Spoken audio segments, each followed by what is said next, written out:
Hi, I'm Dan John. We've gotten a lot of questions down below here on that Q&A or that Eleni put up the other day. And one of them, the most common one, is how about training the elderly? Well, I'm 57 years old. This trophy is the first trophy I ever got. It's from 1967. For reference, my wife was born in 1968. The reason I bring that up is I've been competing since I was 8 or 9. They used to not just give trophies away. Yeah, this next generation, I'm just glad some of my DNA is still running around out there. So, two things, if you're elderly. I have 5 standards. First, can you stand on 1 foot for 10 seconds? If you can't, I think you got an issue there. The second one I have is this. Can you hang from the pull-up for 30 seconds? If you can't, why not? Is it grip strength or is it mobility strength? Number 3, can you drop into a squat, stay there for 30 seconds, and then stand back up? If not, why not? Can you do a standing long jump of your body height? Not over your body height, but as far as you're tall.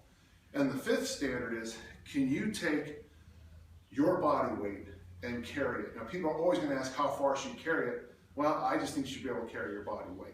We use the trap bar here. We also have the farmer bars here, but I don't care how you do it, but just try it. When it comes to programming and training, let me just put 2 sides of the most important thing that the elderly, the older, anybody over 25 really needs to think about. First, as you age, we've known this for 70 years when we work at Yanda, the pecs, the biceps, the hip flexors, and the hamstrings tighten. Oh, and the innie muscles. By tightening the pecs, the biceps, my hip flexors, my hamstrings, I turn myself into a very old man.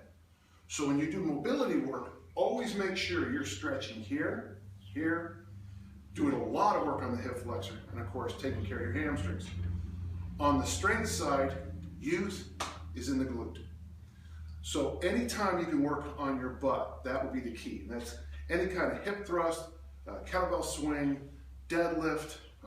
I think farmer walks help. I think the whole squat family, the whole deadlift family, the whole quick family, and of course our little friend, the mini band, lateral mini band walk.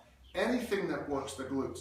If you need more information on that, Brett Contreras has, I think, an excellent book called Strong Curves. It's sort of focused on women a little bit, but I stole that information, and that is now how we train the butt here. After the butt, you want to train your abs, but don't do long and slow. The best ab exercise I know is vomiting followed by laughing. The abs are fast twitch muscles. You can build them with the ab wheel or just throwing things. And then after that, of course, the deltoids and the triceps. If you will, the butt, the abs, the deltoids and triceps are the muscles of youth. If you just work on those, the muscles that if you had to chase down a rabbit and take it out, those are the muscles you'd use. The muscles of aging that shrink are the muscles that you'd hold on to a tree for dear life. If you can kind of remember that, that'll help. So what I'm telling you is this. All you need to do in the weight room, work the butt, shoulders, triceps, abs. In between sets of that, do your mobility and corrective work. Don't forget your bird dogs.